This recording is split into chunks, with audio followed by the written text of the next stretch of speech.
You believe in Jesus? Yes, I do. Well, you're going to meet him. You see what fun this is? It's going to get really exciting. I know what to do now. They've made it clear.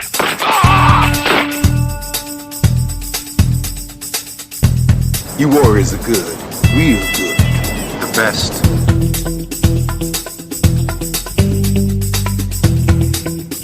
This is the end of your rotten life, you motherfucking dope pusher. We'd make one hell of a team, Snake. The name's Pliskin.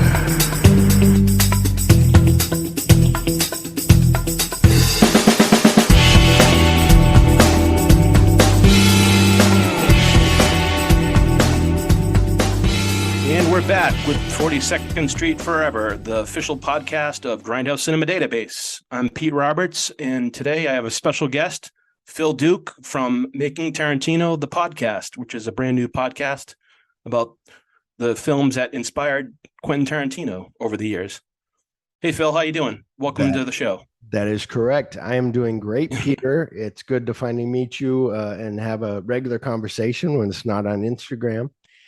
Yep, and yeah, they're like, I found this list of movies last year that came up on my Google feed of like 350 something movies. And I was like, oh, wow. And I was doing another podcast. I said, let's end this and do this other one. And my cousin was like, okay. And I go, they're going to be weird movies like The Mighty P. Kingman or whatever. And he's like, I'm all for it. Because he's into like mainstream, like Time to Kill is his favorite movie. So I'm like, are you up for like Assault on Precinct 13, these weird ones? He's like, yep, I'm all for it. I said, oh yeah, it's real good. I said, okay. Cool. So we did that. And so it's movies that he likes or recommends, but it's more just to watch them because we like them. Like we kind of go into like, okay, did you see anything from this? But sometimes it'll be, I saw a guy get shot. Guy got shot in the stomach. That happened. Not all like, and not all of them are like actual like connections to his movies. I mean, it's just like stuff that he liked or whatever. And then there's other stuff where they're like taking a Pelham 1, 2, 3. There was some stuff in there that he kind of like took for Reservoir Dogs, the name, color names. So you'll but it's just really about discovering new movies you might not haven't seen or that type of stuff, and sharing it with my cousin. So my cousin's on there, and then him and I get to. We don't talk about it. We start recording and then it's like, okay. And then when we get to the, what do you rate this? Then I find out what he really thought about it or whatever. So it's real fun. So everybody go check that out. And I'm on Twitter and Instagram, and I was going to be on Facebook, but no.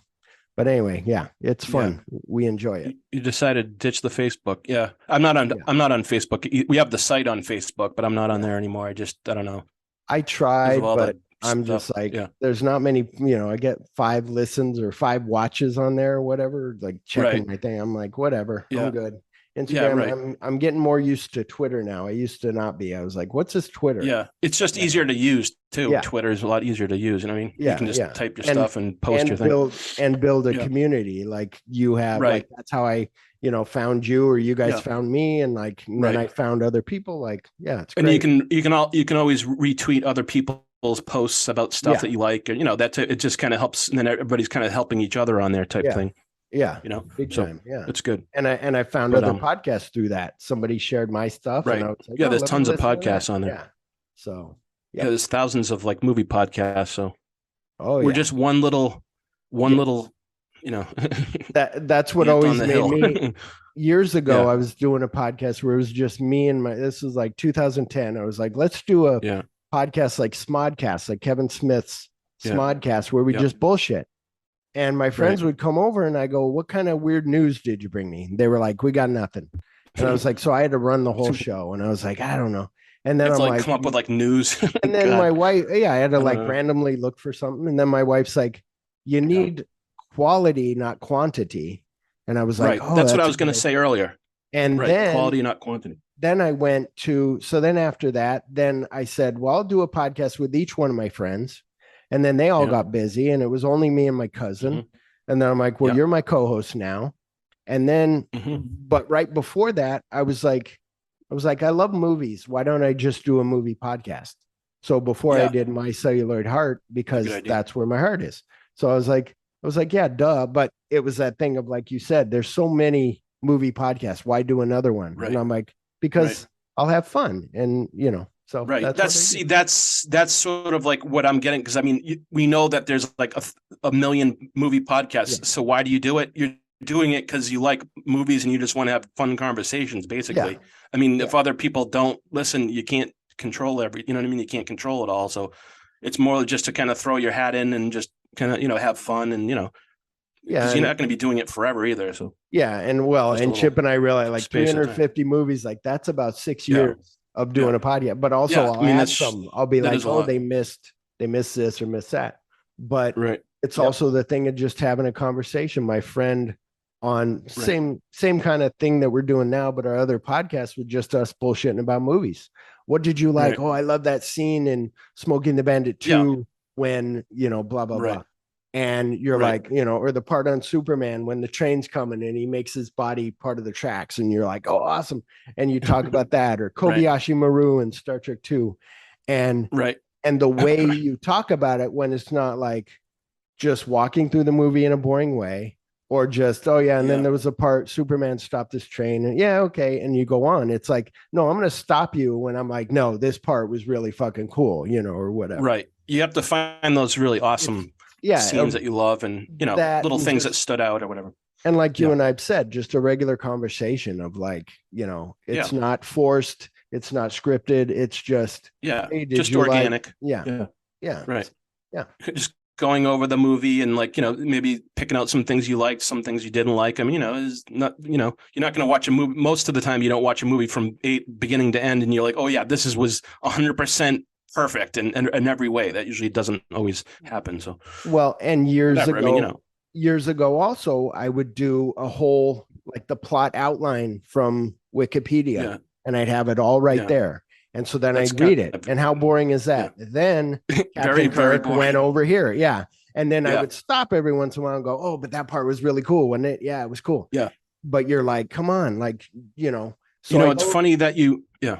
You know, Go it's ahead. funny that you brought up the Wikipedia synopsis thing, because when I first started the site, the Grindhouse database, my idea was to instead of doing reviews, do like a Wikipedia type synopsis for every movie instead. But then I said, you know what? That's really boring to just tell every. So then I started to learn how to write reviews, and that helped me. That changed my whole thing. Yeah. I just thought of that when you were saying Wikipedia, because Yeah. And well, we were trying to be like a Wikipedia. And Chip and I've noticed that recently on the show, if anybody listens, that to our podcast, everybody listens to your podcast. Yeah. Is that you're like, of course everybody. I don't know about the thanks though. Thanks for thanks for the compliment though. The thing is with so at the end of the show, I have this randomizer and it picks what the next movie is on the list. And so it'll pick it, and Chip will read from IMDb what the plot synopsis is. Then usually I'll go to maybe either Letterboxd or I'll go to Just Watch app. Yep. And the last one that we did, it was like Taking Pelham 1, 2, 3 was laid out like a big long thing. And it was like, okay, that's kind of ruining the movie if anybody hasn't seen it. So it's exactly. you got to be careful with that. But yeah, it's just, it's a lot of fun talking movies. And that's why you were like, you want to be on the show? And I was like, yeah. And you reached out to me when we were going to start this, and you and Sebastian were like, hey. Yeah. And it's been fun. It's been fun seeing what you guys are watching too. You're finding some stuff I haven't seen. I think I've seen most of the ones you've picked. Yeah. I've seen most of the, I've seen all those. Yeah. You were like, there'll probably something. Oh, I didn't see the Master's Touch though. I didn't see that one, but so I had to go back and watch that one. But the print I watched was terrible for that. Oh yeah, the one that they need a good Blu-ray or something for that. Chip even rented it, and I said, "Did you get a better one?" And he was like, "No, it was as bad as yours." All the copies are terrible. Yeah. I don't know. So, sometimes they're just they haven't been put out on Blu-ray or anything or DVD that's or anything. My wife made a joke. Speaking of the movies we're doing, my wife mentioned about Zombie. She was like, she goes, "Is this 4K?" Like making a joke. Because I was watching it is on 4K Tubi. now, which is awesome. Well, that's cool, but I was watching on Tubi, so it had a little bit of artifact, a little bit of fading or whatever. Yeah, right. And so it was like I get it, but yeah, it'd be cool if it was, especially all the we won't get to it The yet, effects but and all everything. all the effects were, I was like, did Tom That was Savini some do awesome these effects. effects? Because they're awesome. Yeah. That movie did good at the box office too. Awesome. I checked on that, and it was just like really. We won't get to it yet, but it was a slow build. Yeah, we'll get to it. Like, Yeah. Oh, well, I mean, was an awesome right movie. now I thought we're doing Vigilante first, but yeah, it was. Yeah, we're going to do Vigilante first. It was a slow We're build. going to do Vigilante. Like, I don't know what I'm going to give it, And then when it got to the end, I'm like, oh my god, like I'm thinking of, have they ever done a Western of a zombie movie? Like that would be cool to see because it reminded me of a Western with that street. But anyway, it did have like sort of like that type of like atmosphere, feel. like a ghost town, like like with that type of thing. Yeah, and I was like, that would be awesome. Like do a that was an awesome set too. Dawn, like a From Dusk Till Dawn, but with cowboys in there. Zombies. Yeah, and then zombies cowboys with zombies. Yeah, that would be cool. They could do that, I'm sure. They've done everything else at this point. We should write it. Why are we giving this away? Yeah. Cowboys and zombies. There you go. The movie. Yeah, that sounds cool. Yeah. So, but what was I going to say? Oh, yeah. So the double feature we have today is Vigilante from 1982 and Zombie from 1979, and these both played at the CINE 42 on 42nd Street. And I looked up, I did little research on the theater, and there's not a ton of information, but it was located right next to the New Amsterdam Theater. You can probably look on Google Images, and you can see that theater, but it was right next to that one. And it opened as a single screen in November 1974. And then it was later it became a twin theater in 1978. Oh, wow. So, and this was a very big, like in the late 70s and early 80s, it was very big with like the Kung Fu films. Like they played a ton of like double feet, Kung Fu films there. So cool. There's not a ton more information about it, but you can see like a lot of pictures online of like the theater and stuff. Well, and when you gave me this list, these two movies, I was like, did I get this right? Because one is 79 and one is 82. Right. And I'm like, would they do that? Like I was expecting 282 movies. And then also with 82, I was like, well, when did Grindhouse end? When did those theaters? I know when they cleaned up New York. The early 90s, or so. Like, so like the early 90s. They were still going into there. Yeah. And the lists I have, and it's interesting. It's interesting about the lists of the Grindhouse movies because you can see, like 1992, the list of the theaters is getting smaller and smaller. So like you'll see it starts out with there's like 10 theaters, and then like by 1993 there's like 2 theaters, and then it says one's closed. So it's like you can actually see them closing and stuff, which was it. And if you watch like a video from back then, like 1980 or 1993 or 94, you'll see like the marquees are starting to get those weird like sayings on them. They like had those weird like religious sayings like and stuff like like God is good or whatever they would say. That stuff like it wouldn't be like movie stuff. Yeah, but that was just interesting. Like so. Well, but so that's what's interesting too. They did the woman that works at the New Beverly in California, she Quentin's theater, she did a documentary on it, and it explains about like theaters are like dying, or like even was it out of print or something? Theaters, that one? Out of print, and theaters that play those things are like hard to find, and like they got the I forget the one in England, but I would love to be around in that time to just go into a theater. We used to have like double features where I was, but it was like, or you'd have double features mainstream stuff. At the drive-in, it would be, that's they're going to play The Abyss and Leviathan or something. Right. I only went to one double feature in my whole life, like at like a actual movie theater, and it was The Lost Boys and Revenge of the Nerds 2. That was like 1987, and that was like that was sort of like rare back then. Like I didn't see a lot of double features back then. You know what I mean? Like I just go see one movie. Well, which and was interesting, but that's what was fun. I think you and I both saw Grindhouse in the theater when it was a 2. Yeah, I saw it.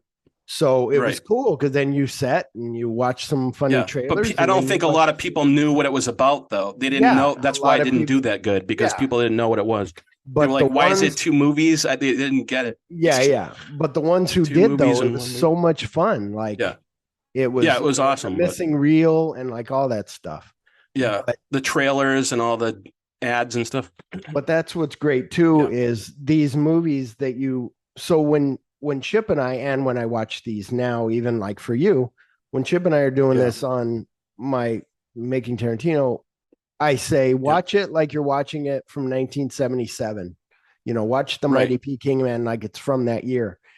And so we're not that's a good idea. This is cheesy. Oh, look at this, You have to watch it in the right with the right eyes, like you got to have the right perspective. Mindset, and not be like, which this isn't like, where's the CGI? There's no CGI in this Mighty Peking Man movie. Why isn't exactly? It's there's a Roger Ebert did a whole review. Obviously, it's pretty funny. Yeah, talks about. I remember that. I think I saw that. It was like Harry Knowles or something was on that show. I think that was a long time ago. So it's so weird. That's probably when I first heard of it. That's probably when I first heard of it back then. Was when around that time. This is what is cool for me. So I know you and I know who Harry Knowles is. Ain't it cool news? Right. We grew up reading that, being like, that's what I grew up reading. Yeah, that's really kind of like where I first really was like getting into movies back then. Then Harry Knowles like stopped doing that and he like retired or whatever he did. I wrote him one time a long time ago on Instagram and I was like, hey, how do you do what you're doing? Because I'm your age and I want to do what you're doing. And he was like, I just pursued my passion and whatever. And he has like this big collection. If you follow him on Instagram, it's HeadGeek666. And he's got this. So I put up Peking Man on Instagram that we're doing that on Friday next week or whatever on Friday, 10th. Right. 10th? I don't know. And 17th. And so I'm like, I go, oh, I said, what do you think of this? And Harry Knowles wrote that he did. It's weird that you brought that up. He said, I reviewed it. He said, I reviewed it with Roger Ebert. And I was like, holy shit. And I wanted to ask him, like, explain more. But now that you said it's a video, I could probably look it up on YouTube. Yeah, I think it's probably on YouTube. Yeah. They have all those like Siskel and Ebert videos on YouTube. So, but he's got like, that was cool that he wrote on my thing. I was like, oh, awesome. Like, that is cool. Yeah. So, that's where like, because I mean, half of the movies I got into, like all the movies we're talking about, I heard about from the Tarantino Film Fest. Remember, like way back in the day. So that's like where that's some of the stuff I've heard of from there. And that's what Chip and I found out. Some of the shows was just really into it. They had played like Succubus there, The Mighty Touch. Yeah, right, exactly. And and we were like, oh, that's weird. All that stuff. Doing those. But I think a lot of us, I'm 51, is that you learned from Quentin Tarantino. All of a sudden you hear about Taking a Pelham 1, 2, 3, and you're like, well, let me check it out. Or what did he like? Well, he liked a movie called Rolling Thunder. Well, let me check it out. Switchblade Sisters, let me check it out. And all of a sudden you're like, that's how it works, I guess. Yeah. And you're like, that was different. And it kind of works like you and I were saying with other things. We talked off mic about, you're sitting there going, oh, wait, I like Paul Thomas Anderson. And Paul Thomas Anderson is like the best thing that I learned about filmmaking was audio commentary from Bad Day at Black Rock. And then you're like, well, let me watch Bad Day at Black Rock. That's how it works. You know what I mean? That's sort of how it works, I guess. It just kind of opens you up to other things. And then you're like, or if you're like a Martin Scorsese fan, you go, what does Martin Scorsese love? Like, you'll watch like Goodfellas. Oh, what did he kind of get inspiration from for Goodfellas? And you find a whole bunch of movies and you watch those, and you're just expanding your, if you're really interested in it. Not everybody wants to go back and watch old movies, I guess. Down all these roads. It's it's the same thing Quentin had with when he was talking during COVID. Him and Edgar Wright were talking back and forth. Right. And Edgar Wright was like, here's a bunch of British movies to watch. And he was like, watch these. And I watched some of those too. Yeah. And speaking of, I watched some of those. Of Scorsese. Yeah, me too. The Strong Room was really good. That was a good one. I did like that. And what Ice Cold and Alex was one that I liked a lot. I have that Ice on Tubi. I'm going to watch that on Tubi. That was good. One that I watched from Scorsese said he liked a movie called Underworld. There was like a silent movie, and I found it on YouTube, and I'll find it and I'll send it to you. But it was really good. It was done real crisp. It was like a good copy. It's a silent movie. It's like, yeah, Okay, I didn't see believe that. it's silent and it's like a mob movie. And yeah, Oh, okay. really, really I good. didn't see that one. But yeah, Sounds good, that's what's cool about I think everything. Like it's like on Fablemans. Like I love Spielberg. So on Fablemans, That was an awesome movie. I love that one too, by the way. oh yeah, me too. On Fablemans, for was one, good. he's talking to John Ford, and I'm sure there's a lot of young people Yeah. now who type in who did Spielberg meet at the end, and then I it's love like that story. John Ford, and then and That it's story is totally hilarious. true story. It's totally awesome. Yeah. But in that movie, he Yeah. says the first movie he saw was The Greatest Show on Earth, and so I'm like, well, I got to see yeah. that movie. And then I I'm never listening- saw that one actually. I never saw it. I still haven't. I have to watch that one. It's on Paramount Yeah. Plus. Everybody check it out. Okay. I haven't watched it yet, but I Yeah, have I it. On gotta watch that. on my list. But a Yeah. podcast that I listened to, they said the same thing. Like, I want to see that movie now, Yeah. and I'm like, yeah, me too. Yeah. So I told them, hey, it's on Paramount Plus. So, Right. But yeah, all those things lead you. If you're a movie lover, you start going on rabbit Right. That's holes. that's sort of how it works. You're just getting like ideas from everybody. Like, like if you like read a review, even like if you'll like read a review of a movie like by some director, and it's like, oh yeah, they'll mention like all these other movies that like inspired it or something. So then you just go back and same idea what you're saying. But Yeah, even we talked Same about like Quentin's has this podcast called Video Archives Podcast, and Yeah. on there, maybe it's not a movie that they're doing, but Quentin Right. was like Roger Avery was like, there was a movie called Frankenstein: The True Story, and Quentin's like, that's a Yeah. good fucking movie, and Roger was like, we should do it on the show, and I wrote it down, Right. and I watched it the next day, and it's really fucking good. It's like really. I got to cool. watch that one. Yeah, I don't think I've seen that either. I got to It was check that on- one out. But I I've think watched it was- other ones that they brought up too. Yeah, but Stuff they yeah, haven't those- actually covered yet. But So yeah, those are fun if they just mention something and you write it Yeah. down, or anybody. Right. It's like, and they wait have minute. they have the lists on Letterboxd, so you can find all those lists Yeah. on Letterboxd of like all the movies they've mentioned and stuff. And the Yeah. same with cinema speculation, because there was Yeah. tons of movies that like weren't actually in the chapters. I mean, weren't like the actual chapters of the book, but they were like mentioned inside the chat. You know what I mean? Yeah, so like yeah. Paradise Alley and all those types of movies, like and all those, tons of stuff. But I still need to see that, but yeah, I hear that's a yeah, great. that's a fun movie. But yeah, so And the Lords of Flatbush. Have you seen the Lords of Flatbush? I still haven't, but I know That's got it's fun, on Tubi. and it's got okay, yeah, Yeah. I think I have it on my list. But It's yeah, very. got I love that movie. It's really Yeah. fun. Henry Winkler, Joe King, or Yeah. whatever its name is, Joey King. Yeah, Perry King. Perry King. Yeah, Perry Yeah. King. Joey Yeah. King's the girl from White House Down. And Yeah, Bullet Susan Train. Blakely, I think. Yeah. The actress name Yeah. is Joey King or whatever. She was in Bullet Train. She was the girl with the pink. Yeah. I can't remember. Yeah. But anyway, she was in White House Down. She played. Yeah, that's a his good daughter. movie. Yeah. Yeah.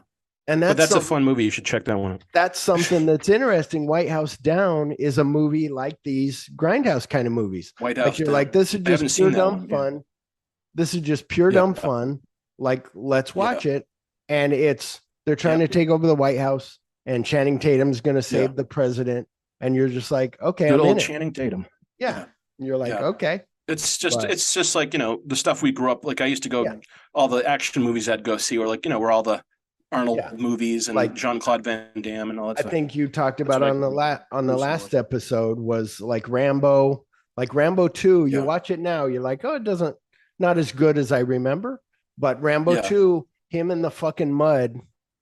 And that Yeah, guy that was is looking awesome. for I mean, him, that- and then that he was comes out of awesome. the mud, and you're like, fucking Yeah. badass. Oh, But I'm telling you, when you're 11 years old, Yeah. I mean, I saw that when I was like, that was the first R-rated Yeah. movie I ever saw. And like, Yeah. that was a pretty awesome time at the movies when I was Yeah. like, you know what I And mean? Just that that guy at action the was end- awesome. that guy at the Yeah. end exploding. And then you Right. got almost that same feel when you went and saw Rambo in 2008, Right. whenever it was, Yeah. when he turned that. But 50 see, the thing is, caliber- I don't think I like, unloaded yeah. that.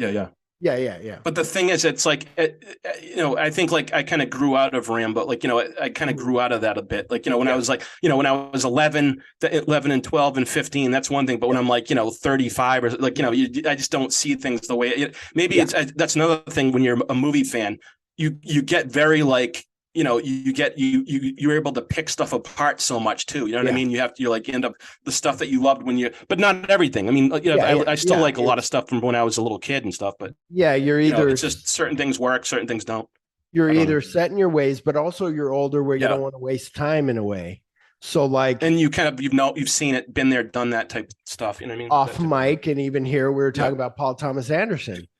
I should go revisit Thicker Than Blood, or Yeah, There Will Be Blood. Yeah, There Will Be That's Blood. probably my favorite film that he's done too. but then I'm like, should Yeah. I? Like, do I need to waste, Yeah. 2.5 hours to watch that? Or, Yeah. It's those things where you go, I think it's a really good movie. I think, no, and as opposed I to agree. some other ones. You know what I mean? I agree. I'm sure that it is, that it would hold Yeah. up better. It And is I a would very good movie. understand it more. At the time, I was like, I don't Yeah. get it. Drink my milkshake. I don't get it.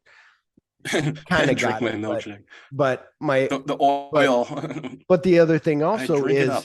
is where you go, oh, I want to watch a new movie that I haven't seen Right. instead of watching Rambo Yeah. 3 again, or for the 50th time. Yeah. Yeah. So Yeah, I agree. I feel the same way. I mean, like I watch a ton of old movies that I haven't seen before. That's what I usually do. Like I'll find like tons of old stuff I've never seen, so I'll watch that instead of watching like some new like action movie or like from like right now. yeah, exactly. So it's like because I just don't care that much about it. You know? Yeah. I mean, I've seen all the Marvel movies. I've seen I've seen every action movie like basically that's ever. So I mean, what else are they gonna show me like that I haven't seen before? Well, I've seen. I grew up on all that stuff. Don't want to even get into like. I heard Ant-Man is all like Phantom Menace, like it's CGI all just, too. CG over Fake everything. CGI, like and so that like, didn't come really on. sound so good. Yeah. Yeah, So, I mean, thanks. yeah, But- I mean, it's But that's the other thing. These movies are so good, and they wouldn't make them now. And if they did, they'd be direct to video. And some of those are good. I like those little kung some fu of them are. movies with what's that guy named Accident Man? He was in, and he was in one of the. I think he was in the Expendables 2. He's like a British guy Jet with Li or dark something? hair. No, he's a British guy with dark hair. Everybody's yelling at me now. Oh, what's his face? Jones there. What's his name? No. I don't know. I can't remember. So close. I'm gonna look it up real quick while you keep talking. I thought you said an Asian guy with dark hair. No, but Jet Li is badass. Yeah. Sean Adkins. Sorry, I was way off. Sean. I Oh didn't- yeah, I wasn't think even yeah, isn't he thinking like a that. stunt guy Scott- too? He's like a stunt guy too. Adkins. I didn't have my glasses on. Scott Adkins. Yeah, Yeah. I've heard of him. Yeah. So, like, I'm not him, up like- on my Expendables. He does these Yeah. during well, A little bit. that's fine. Yeah, Like yeah. it's the you little watch bit. them once, Yeah. you're okay. But sometimes I catch them on Yeah. Pluto. Right. But Right. he does these direct to action He's movies. good. Yeah. Direct to Yeah. video, direct Yeah. to whatever. And they're good. good They're quality fun. and stuff, And yeah. they're Yeah. kind of like Yeah. what we grew up on. Oh, somebody stole the money. Right. They're after you now. They think you did it. You got to fight your way out. Yeah, it's like Okay. the Liam Neeson ones with Yeah. Taken and all those Yeah. ones. Those are kind of fun too. Exactly. Yeah. So, but Right. yeah, So it's just like with these that we're watching here, like, zombies got overdone. Vigilante, like you and I said Right. with Vigilante, I was telling yeah, you. even off mic, vigilantes were overdone at a certain Was- point. Like being yeah. because after you've seen like Death Wish, Yeah. 3 and 4, you're Yeah. kind of like, okay, I got the story. The Yeah. bad guys are, terrorizing the neighborhood. He's gonna go shoot all the bad guys and Yeah. walk off into the horizon. You know what I mean? It's like you get the But whole then, idea. It's pretty simple. but then they change. Like then this one changes Yeah. it. They're like, we're not going to kill the wife. We're going to kill the kid. Yeah. And that was a good we're not- twist. and in we're the- not going to make yeah. him this angry guy. The other twist was he's telling Fred Williamson, like, then what? Then you're just arguing over like a parking spot.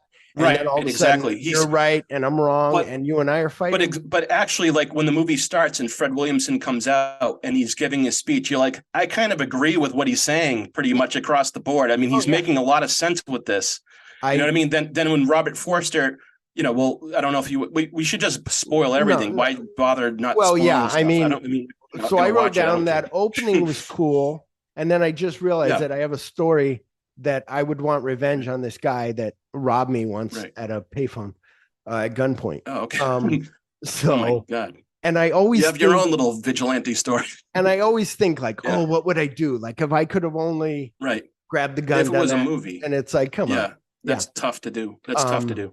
Yeah. But so I watched the trailer of this before I watched the movie, which sometimes you shouldn't Yeah. do. That's why Chip and I Yeah, it on the spoils it all. podcast in the beginning, we said we're going to review the trailers first on YouTube and then we'll do the movie. And I was like, those old Yeah. trailers tell everything.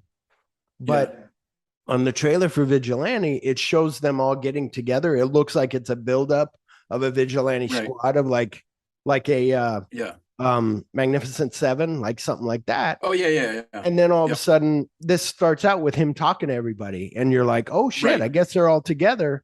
But then it cuts to just him and his three buddies. See, the thing is, this movie is actually a subgenre of the vigilante genre.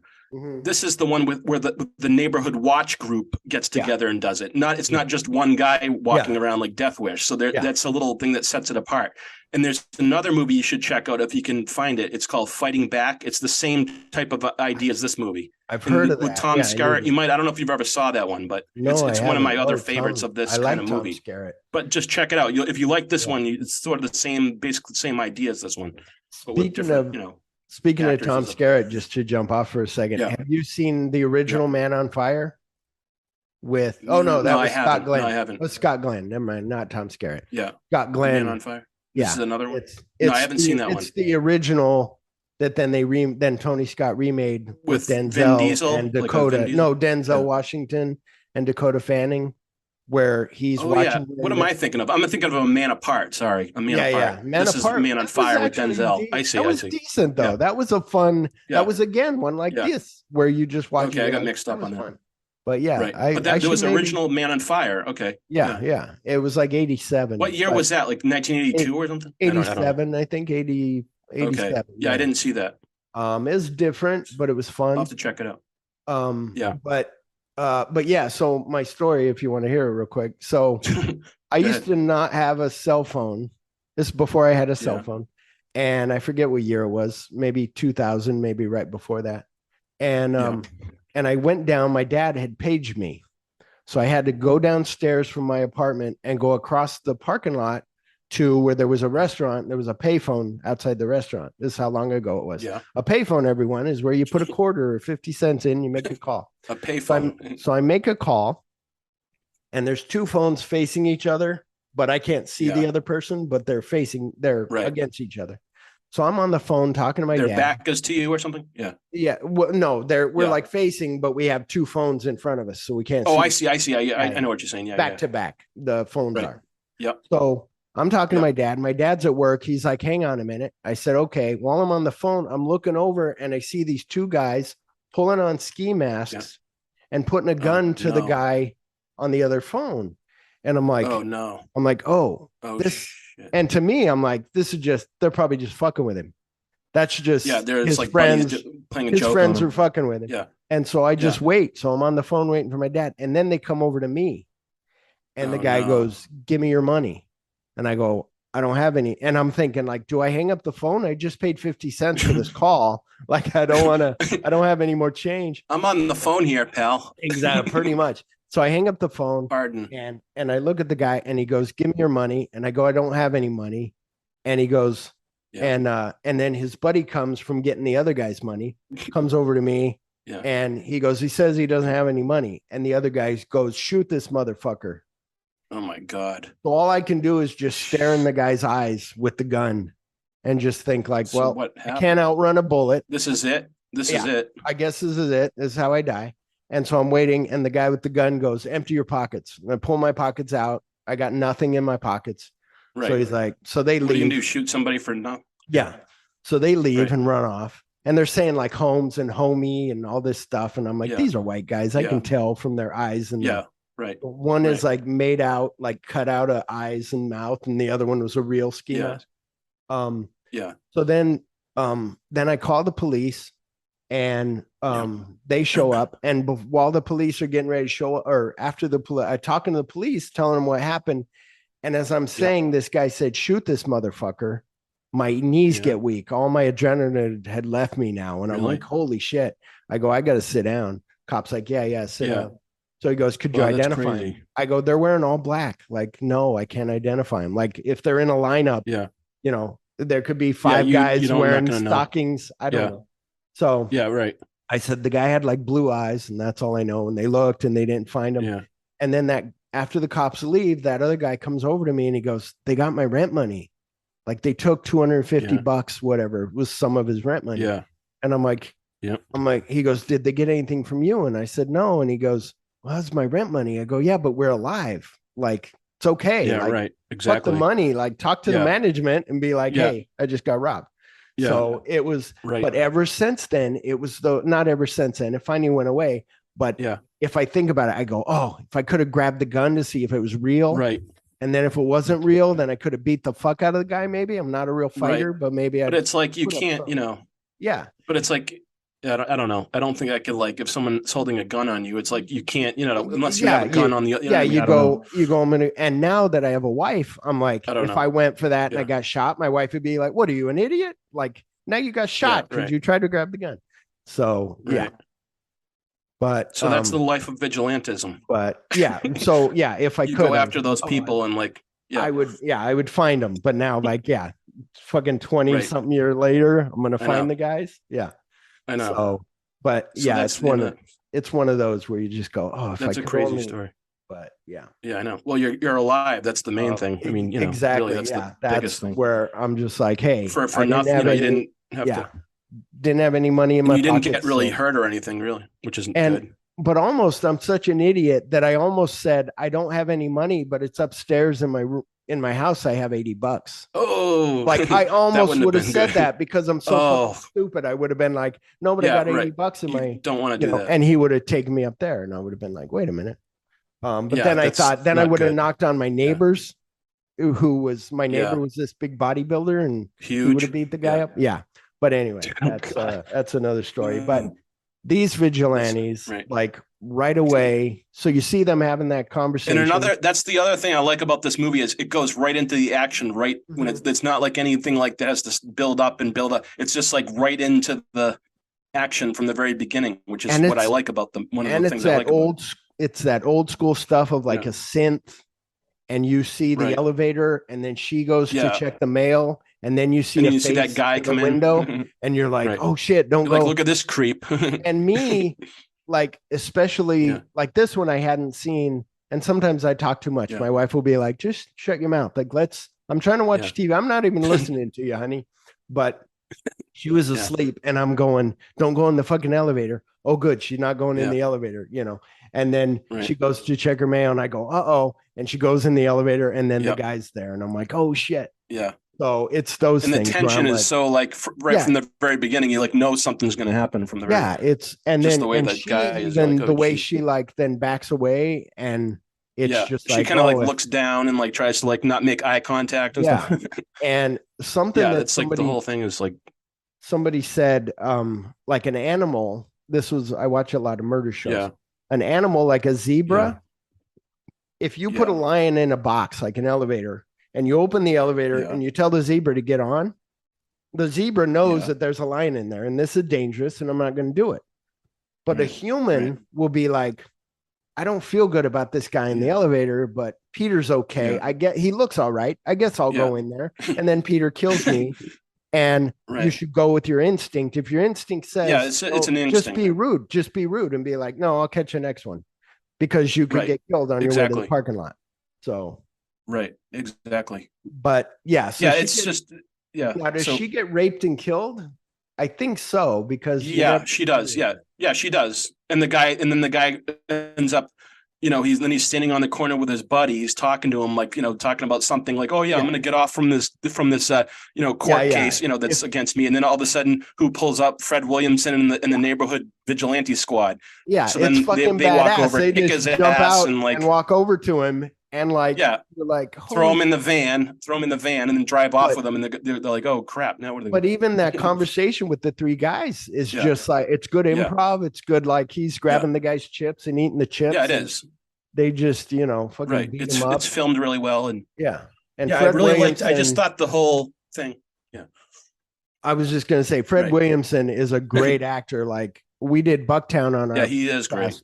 And you're like, he fucking commands more than Pam Grier. Pam Grier is badass. Yeah. But when she's on with Fred Williamson, no, you know. Yeah. She was kind of like, she had like such an attitude in that movie, like, like differently than in her other movies. Like usually she's like the kind of like a real like sweet, nice person. But in that movie, she was just like yelling at him all the time and stuff. I thought that was just funny. Like the whole like, you know, the chemistry like between them was funny. Yeah. But Fred Williamson is great in this movie. He's like, you know, he's just one of those people. And And it's interesting because this is sort of like the post blaxploitation. Like, it's not that type of really movie. Like, it's more of like a real, like, it's a gritty, buddy, like realistic type film. You know what I mean? a whole bunch of It's not guys. about like, being like a cool suave dude. Like he's like, just like kind of like the real, like a street person. Yeah, like, it's not a one-man army.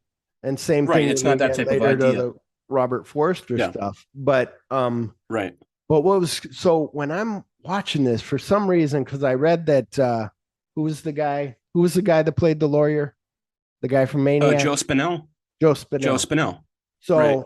He's really years good. ago, we talked about going down rabbit holes years ago. He's been tons of movies. He's been in tons of movies that we know too. I heard Taxi Driver, but right. I Rocky. remember hearing when I first saw him, was probably from Quentin or something like a Quentin that was like Maniac. And so I was like, okay, so I rented Maniac from Tower Records. That's a good movie too. I bring it home, I put it on, and what I always remember, and I listened to the audio commentary of that, so maybe it was a DVD or something. But it was the thing of how now I can't even think of the guy that I just said earlier, the special effects guy, Tom Savini. How Tom Savini made that scene when he jumps up on top of the car and shoots a shotgun into the car. Yeah. And kills that person. You're like, holy shit. Like that was an awesome shot. Awesome scene. Yeah. Yeah, that's an awesome scene. That's in Maniac. And then and when I'm watching the other movie, Zombie, I was like, is it Tom Savini? Because it's really good stuff. No, that's not Tom Savini though. But that scene for Maniac always is in my head. Like I always remember how creepy that was. And I was working on a script at that time, and I was like, I need this kind of scene. Like this would be cool. Really creepy as hell too. Oh yeah. Just the whole thing, like in the coming out of the fog, like in the wherever in that. Yeah, just the way that's just that idea was awesome. And jumps up so quick. And what did he? I think. You're thinking he's going to shoot from the front of the car, and he jumps up on the car, and you're like, holy fuck. Yeah. Yeah, that's an awesome idea. But I forgot what Tom Savini used for like all the gore. Like I think he put like melons and like just a whole bunch of like all crazy stuff like inside the body, like inside the head, and just like that's what they do, like cream cheese and like cottage cheese and like all like anything that would explode really good. Well, and all that stuff, Robert Rodriguez would use what he called a guacamole gun. Yeah. So when you shoot Quentin Tarantino, it's just splattering him with red in the forehead, and then they cut away, and it looks like a shot or something. Yeah. Right. But this all types of crazy effects. Well, what I was getting at, sorry, I remember now. Joe Spinell, I thought he was the main bad guy because he had the big glasses on. Oh, yeah. So I was thinking, well, he's like a lawyer or something in this movie, right? Yeah, but I thought that was him when he's at the gas station, and I'm like, okay? And then I'm like, he's a lawyer. Oh no, that wasn't him. That was like the punk guy. Right. That was the little gang guy. Yeah, he was like Mexican or something. I forget his name. I forget his name in the movie. But I was a different guy though. Yeah, but I was thinking it was him when I'm watching it. Yeah, you just got glasses up, and then I'm like, he's not. When I see then the lawyer, then I'm like, that's Joe Spinell. Okay, he's not that guy. Yeah, right. That's him. But so he tells that guy, I'm not going to pay $10 for gas, and he just douses him with the gasoline. And I'm like, holy shit. And then Mrs. Marino, which is Robert Forster's wife, like tries to get in the middle of it and say, hey, stop doing that. And she slaps him or something. And I forget what talk about stupid. I forget what she tells the other attendant, but she's like, hey, aren't you going to do something about this? Yeah. She's like, aren't you going to do something and stop this? He's like, lady, come on. That's what I would do. I'd be like, lady, get out of here. I'm working here. Yeah. I'm not going to have a gun pulled on me. What am I going to do? No, I did that years ago. No, thank you. Yeah. Yeah. I'd be like, my leg hurts. I can't go over there. Yeah, exactly. I'm busy. I'm working on this tire right here. I can't help you. I'm working on the tire over here. And so then she goes over and slaps him. Pushes the guy, and then she hits him. Yeah. And you're like, oh fuck. Right. And then he takes off. And then of course she's on the hit list now. And Eddie Marino, and Robert Forster. It's like, he doesn't even know what's going on. Yeah. And you hear that car pull up at this point. She hears that car pull up and she's like, okay. And she calls the police. Yeah. And the one thing, but that's why you have to put yourself in this year, was I'm like, this movie is really making the cops are like, whatever, lady, we're not going to answer that. Yeah. Like, please. Yeah, that's right. That's and then they're like, that's okay, the little thing like, that they do. Be a little more Yeah. realistic, but okay. Yeah. And Right. and then they're like, yeah, like we'll they're too check busy like to come over like they're too busy Yeah. to come over to the house like after you call like that Yeah. people are like after her and stuff. But also, So I caught that too. I was like, I understand what you're saying with it. But as a film lover and knower, you're Yeah. like, I know what's going to happen. You They're can gonna break overlook in the it. house. They're going You to can kill overlook her, rape that, her. Yeah, it's a Right. death wish Right. situation. Right. Exactly. Someone has to see. The thing is with these types of movies, you have to like give the vigilantes a reason to go out and do what they're doing. So Yeah. you can't just have like the killer like come over and like give someone a slap. They have to like burn down the house, kill everybody in the place, and you know what I mean, and give like them a reason to do it. Pale Rider That's all. or something. Yeah. Yeah, like a motivation, like or what do you call it? Outlaw Josie Wales. You have to burn the house, kill the wife and kid, and and then he's out for revenge for the whole movie.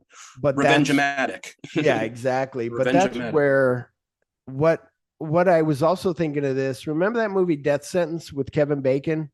Like his son got that was killed sort of or like something? a Death Wish type movie, It right? seemed like Death it was. Wish. It could go. You could play it at a Grindhouse back in the day. Like that would work. Right. It's the same idea as that. But and then I watched another movie. Did you see that Jodie Foster one? It was it was what was it called the something with a B? Brave something one. The brave one. The brave one. Yeah.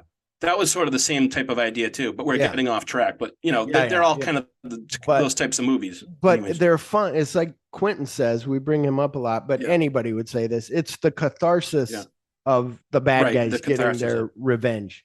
And but what I love is you're like, oh shit, what's she gonna do? And she goes in the drawer in the cupboard or the closet. And you're like, is she going to grab a gun? And she grabs a bat. And I'm like, oh, fuck yeah. She got a bat. The bat. Right? Yeah. And she's doing that little like thing. And I'm like, plastic, like, swatting with a plastic bat. And I'm like, I don't know. That's going to do a lot. I don't know if you would do this to like test it out. Like you would, but who knows? No, you're not hitting flies. You're hitting like, but exactly. Person. Yeah. Swatting you're going to flies. like hit something hard to make sure it works. You have to really wind up with the bat. Yeah.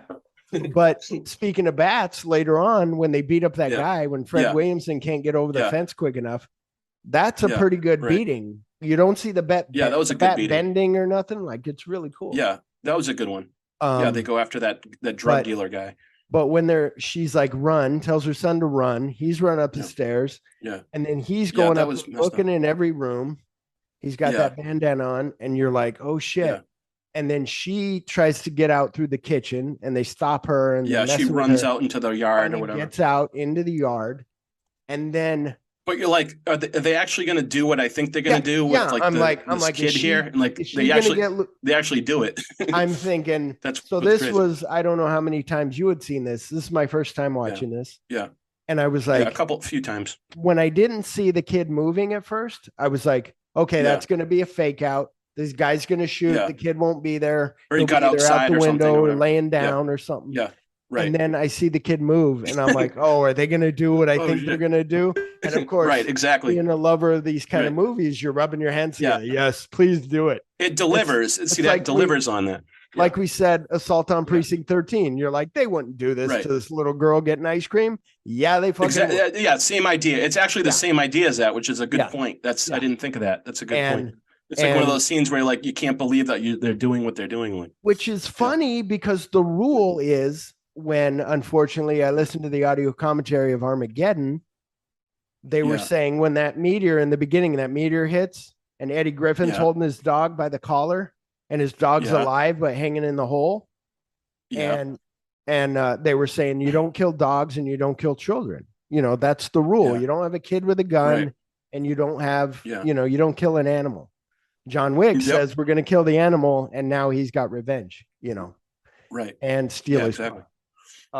But so they kill this kid, shoot, and it goes through the fucking window. Like I'm like, that's what I expected. Like the guy that did Maniac gave me this. Like, yes, the goop goes through the window. And it's like so long, kid. And exactly. And then the bad guy like chases her down and stabs her, and I'm like, oh shit, is she dead? Yeah. And she's in the hospital. And you're like, and what's cool that they change it up was you're expecting the doctor to be like, I'm sorry, there's nothing we could do. That's what I thought too. And I rewatched it and I still thought that after I had seen it. And I'm like, oh yeah, she must be dead, but after now. And then he's like, oh, she doesn't want to see you. And it's like, what? She doesn't want to see him. But that was a crazy spin. Well, and the other cool thing at first, that was a surprise. He's like, she has all these lacerations. She's lucky to be alive. And then he's like, I haven't told her about her son yet, but I'll let you do that, but not yet. We'll do it later. And he's like, okay. Then when he goes back later, he's like, she doesn't want to see you. And I'm like, oh, is he just going to leave? No, he goes in there and it's like, what the fuck do you mean you don't want to see me? Which I would do too. Right. Exactly. That's what I thought too. But that's what else was cool is him driving to his house and he's starting to see when he's getting closer. Oh shit, that's my house. Like that was cool. And then he's a lot of it is like you're playing with genre cliches. So that thing where he goes to when the doctor says like, oh yeah, she doesn't want to see you. That was a little genre cliche that they like did a little twist with. Usually say, oh yeah, your wife's dead. You know what I mean? Instead of saying that, they said, oh, we'll do something else here and make it a little bit more interesting. If you were writing that, then you have to have that woman either be all in for this revenge or all out. Yeah. And so she's gonna end up leaving you if you're all in and she's not or whatever. Then he tries to have the law work. The law doesn't work. The bad guy pays the lawyer off. So I like when he's like, "It's not enough money," and then he throws another bundle. And that was sort of a twist too. Yeah, I mean that was sort of a twist when you think about it, because usually like they don't have like the guy that had his wife attacked and his kid killed like go to jail over the other, you know what I mean? Contempt of court. That was like kind of a crazy thing. Yeah, that was and that's I wrote here things in a different direction. I wrote here really good of Robert Forster getting angry in court, and he goes after the bad guy and the judge, and it was just really good, like acting of him getting angry. Stuff. And then when they're like, that was a contempt, they don't put him in jail, they put him in full-on prison. And then I see fucking Woody Strode, and I'm like, oh yeah, I forgot that I read Woody that Strode. He's in this movie. He's a really good. Badass. He's a good character. Yeah, and I like that. I don't know if this was his last movie, but I like that they make him a fucking badass. Like, you know. So did you ever watch? Did you guys ever watch the Fernando DeLeo movies yet? Like Mr. Scarface and like all the the ones that were on the Video Archives podcast. Like no, not yet. One of those. Well, I watched check those out. Yeah, I watched Mr. Scarface. No, I didn't, because that's on our list. But I watched on Criterion, they have like 4 of those movies, and 2 of them are on our list. So I watched The Italian Connection is the one with Woody Strode, by the way. Yeah. Where he's got hair. That's a good one. Yeah. That was really good. Yeah. Him and Henry Silver are in it too. Yeah.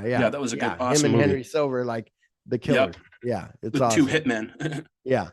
Yep. But anyways, really back good. to the back to Vigilante. Yeah, but that was cool to see him in this movie. I put here, so Fred Williamson sees that guy that is pushing drugs, is dealing drugs on the street. And I wrote here, bad guys are bad when they knock a man over in a wheelchair and keep going. That was kind of a funny little like he wasn't bad enough. He had to like tip the wheelchair guy out of the wheelchair and like knock him over. We're gonna make you hate this guy. You're like just to make you hate him a little bit more, like type. Yeah, exactly. That was kind of fun. I thought that was kind of funny. But Fred chases him until you think he might lose him. Yeah. And then Fred and the guy's taunting him the whole time. He's like, you're like my you're acting like my sister or whatever he said, like something like what he's like on doing? the other side of the fence, kicking at the fence. Yeah. And I'm like, how come he's not going around? And then he goes around, and you're like, oh shit! And the guy runs. That was awesome. Jumps over to the roof. He jumps after him. Right. And you're like, oh, fuck. See, that's the type of stuff that builds. That's the type of stuff that makes you want to see the bad guy get killed. When you like, they keep making you like hate him worse and worse. Like, you know what I mean? So it's like he's taunting the guy, and that type of stuff. Yeah. So there you go. That's like another little. They stop for a second and then run again and then stop. Right. And then finally, when he thinks he's going to get away, when you're like, oh shit, he got away. I'm thinking Fred Williamson jumped on the other side. But no, it's his buddy that comes around the corner and hits the guy with the bat. And that's Richard. And that's Richard Bright. Yeah, Richard Bright. He was in The Godfather. You've seen him in other stuff. He was in The Godfather. I think he plays Rocco in The Godfather. Yeah. He's been in like a bunch of stuff over the years. But that beating is really good. That's what we were saying. Like, like it just you're like you can feel it. You're like, oh shit. Yeah. And then it cuts to and like you're rooting for him all the way. Yeah. Then it gets to Yeah. the prison where Battle with Woody Strode's protecting Robert. Like all those guys are leaving. And I Yeah. can feel that. I'm like, I don't want to be Yeah. alone. Yeah, Like I got that's- soap in my eyes. I'm getting ready to wash that off. And I look around and nobody's there. And I'm getting And here punched. comes like a 6'5" dude, like looking to like, I don't want to go into all Yeah, what he looking wants to either- do, but it's yeah. like, you know, it's Yeah. like, luckily Woody Strode came in and saved the day. And something that Woody Strode said before when he first saw him at the dinner thing or lunch was, yeah. take that look off your face. You need to Take the look off your take face. that look off your face. Right. And so that was cool. That pitiful look off your face. Yeah. And then I put here Fred and his gang continue to beat the fuck out of the drug dealer. And he finally talks. Yeah. And then there's a cool part. So there's different things. That the pimp and the girl, like that seems all improv. The way she's like, well, I don't make it. He's like, give me more money, bitch. Yeah. And she goes to you know what I leave. found out about that guy? What? You know what I found out about the pimp guy? What? That guy is the same guy from Superman that goes, man, that is a bad outfit. Oh, Ooh. wow. That guy, you know, That's that's cool. the same guy. Yeah. I think his name is That's like Bo awesome. Rucker or something like that. Yeah, that's I the like same. that guy. I didn't know that. I had to look that up, but Yeah, that's I just thought cool. that was cool trivia. Yeah, that was about the same Yeah, year, so- right? No, 82. Well, no, that 70. was like a few right. years. I was Yeah, thinking that was a few years 79. later. I was thinking Yeah, the right. other one. Yeah. I was thinking zombies. Yeah. Yeah, But zombie. I love when the pimp takes off and all of a sudden you see the lights on the van come on and start going after him. yeah. And you're like, I was like, oh shit. Right. Like, because you didn't even Yeah. notice it. And all of a sudden they start Right. following. That him. van is always like around, like that. There's always like, you know, they'll Yeah. show like some bad guy talking, then all of a sudden you see the van like in the corner of the street or something. Yeah. I was, but like I in the was, dark or something. I just love that part. I was like, oh The shit, A-team it's van. on. It's on now. Yeah. And Yeah. even later, which we'll Yeah. get to, there's a Mr. T in here. Yeah. But Oh yeah, Mr. So- T. yeah, I guess the shower thing. Yeah. Bad old Woody Strode was before when Yeah. he kissed the people Yeah. out for lunch. Then they meet him in the Yeah. shower and he Right. rescues him. And then they get the supplier's name from the pimp, and his name is Mr. T. And then he's Yep. like, well, his name's Thompson, whatever. And Yeah. so I'm thinking, because before when they took that first guy that raped that girl, that cop tells him, Gideon tells him, the guy was found with a bunch of broken bones. He didn't really say that he was dead. So I was like, oh, maybe they don't Yeah. kill anybody. But then all of a Yeah, sudden, right. and then they didn't kill the pimp. I'm like, okay, they didn't kill the supplier, the drug dealer. But then they get to Mr. Yeah. T and he just fucking shoots the driver. They Yeah. kill the driver, Yeah. which I love those shotgun Yeah. blasts that just blow somebody like far away. Yeah. I always love those. Later on, I think too many people complained and they were like, we can't have that. But Yeah. Walter Hill still did it. In another 48 hours, he shot that woman through the Right. thing. The shot where they shoot that girl, like that was a crazy like. She got pulled back by like the wire. Do you remember that shot? Like when they're Yeah, in the, yeah. when That's goes why when Eddie goes to my- kill the guy. I remember my buddy It was looked like she "That almost was-" got hurt doing that. Yeah. It That was like pretty extreme. yeah. Well, that's the story Yeah. Exorcist where Yeah. she hurt her back Right. from being pulled so hard. Yeah, because she Um, yanked back and forth. The mother. Yeah. The mother, not Regan, but the mother. Right. What's her name? The Yeah. girl from Ellen Burstyn. yeah. Ellen But he kills the driver Yanked and then back and forth. I know, right? Then Robert gets let out of prison. Yeah. And, And did you notice how did you notice he doesn't even say thank you to Woody Strode? He's like, he just like didn't even say anything. He's like, Yeah. well, don't come back here. And he's like, Yeah. you didn't, you Yeah, just he's- left. I mean, he like, didn't even "Don't say get-" thanks for saving my ass in the shower, by the way. yeah. He's like, don't get caught. And He's that was like- about it. Yeah. Yeah. It's He didn't crazy. say anything. I thought But that was kind of funny. So then what's cool is when he tells Forster tells Fred, like, I want the guy dead. Yeah. Like, I want him killed. And you're like, okay. But you're also like, that's not the guy that killed your son. But it's cool because Right. they don't have He doesn't him know find that, though, I out. guess. Yeah, Yeah. he's just like, I want Yeah. to kill that guy. And they get to work, which is awesome. They give him a gun and Yeah. he's ready Yeah. to go. And they knock Yeah. on the door. And like you said, that woman's there. And she's just like, he's like, come on, come to bed already. And then Come on, and let's this go. is this is one where, in a way, I was thinking of this as a Quentin Tarantino thing. Did you forget that there was a goddamn guy with a hand cannon in the fucking bathroom? Like The that was goddamn her. hand cannon That was her in the hiding bathroom, in the bathroom with a Yeah, I gun. know. Yeah. And also the guy that he's after, he's not. Well, I mean, you don't like him, but it's like you almost kind of feel bad for him a little bit because he's not even the guy that did. He didn't really do the. Yeah, like he did stab his wife. That's the guy that stabbed his wife is up. But he doesn't come across as like super like malicious like for some reason. You know what I mean? Yeah. He's like, sorry, I didn't do it. It wasn't me or whatever he says. But yeah. Anyways, it was the wrong guy. But anyways, exactly. It was the other one. But yeah. But then the woman, so then they shoot that guy and then he shoots him again, kills him, and then just drops a gun. And you're like, oh, he is done. Like, I didn't know why. I don't know why he dropped the gun. Cause like, if you like shoot somebody, you probably shouldn't like leave like the gun on like laying in front of them with like your prints on it. That's where I was like, maybe good thing Fred Williamson picked it up. Probably not good. Because I mean, it's like, you should probably pick that up. But when he, just shooting that girl, you feel bad. And Fred Williamson, I think, feels bad about killing her, but I'm not sure. Yeah. What do you think? But actually, after that happened, they all kind of looked like, oh God, like even Fred Williamson was like, kind of like, oh, I didn't see that. Like, because usually they don't like just like blast somebody like point blank like that. They like beat him up or something and like, leave him like with broken bones. But he looked like he was sort of like bummed out by it. Yeah. Or if they're really bad, like Mr. T, they'll kill him. Right. But it was but also he looked like he went over the line or something. It was almost like a knee-jerk reaction. I can't think of what movie it was where somebody shoots somebody. Oh, Reservoir Dogs. He shoots that girl and then he feels bad because it was a knee-jerk reaction. Of being shot. Right. And but then this is when Robert's wife's like, she doesn't want to see him. And Robert's like, and she says, I have no feelings anymore. Like I have nothing. Right. Yeah. You're just like, and you know that she's changed and they couldn't be together. And it would probably be a little bit of, it was you weren't home. It would affect him. Yeah. It would just add to the whole like problem with it, everything. Right. Yeah. Right. Exactly. And create even more anger like than he already has. Yeah, exactly. So now it looks like the gang of bad guys is a little scared. So I'm like, oh, cool. They're scared. They're really scared. But no, they're fucking planning an ambush of the cops. And those cops are just looking, oh, are they around here? Are you sure they're around here? Yeah. And then they pull up, open that thing. And again, really good effects on like their faces, like bloody and the whole, and the light, on the cop car, like slowly dimming. Like that was cool. That was a good idea. But then so now Robert's packing, he's like, I'm ready to leave.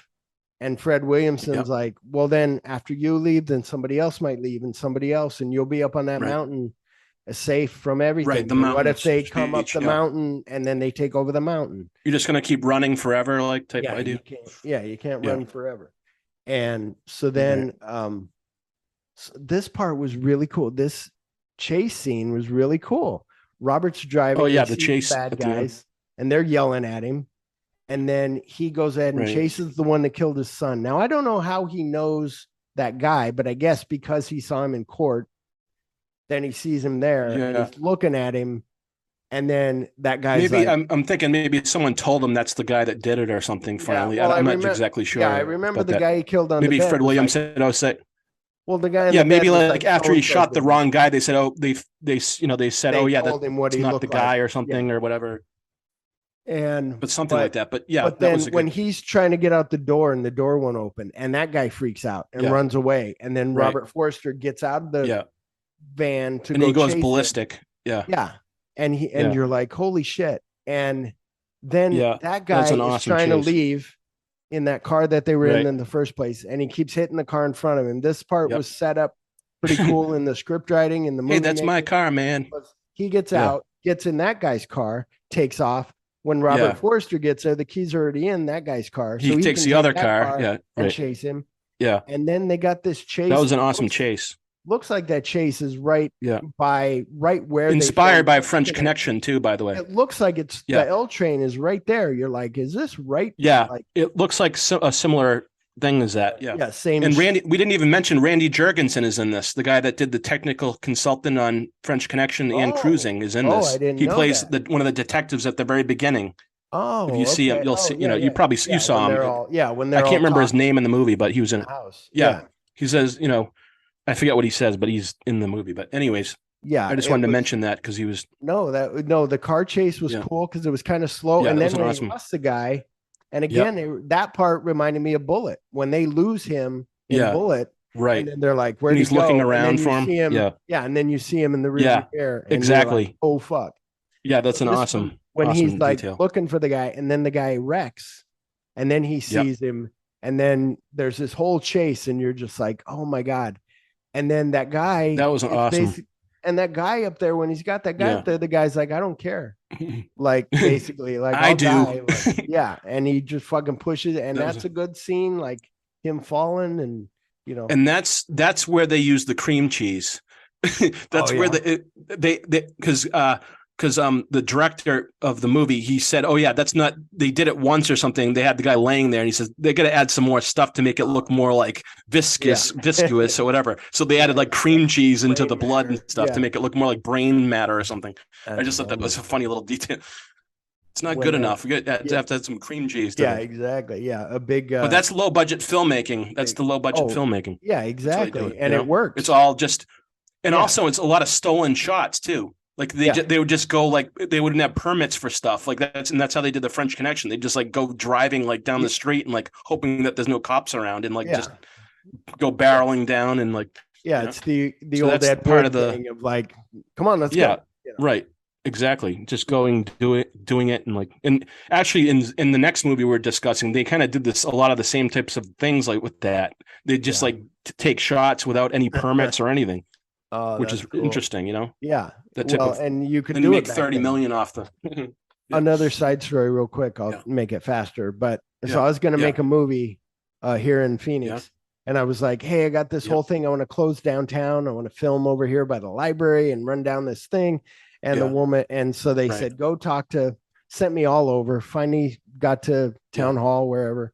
And the woman's like, oh, are you with that new whatever project? And I'm like, no, I'm making a movie on my own. And she's like, well, here's how much it costs. You got to pay every shopkeeper money for the day. Oh my God. To close down. You go broke.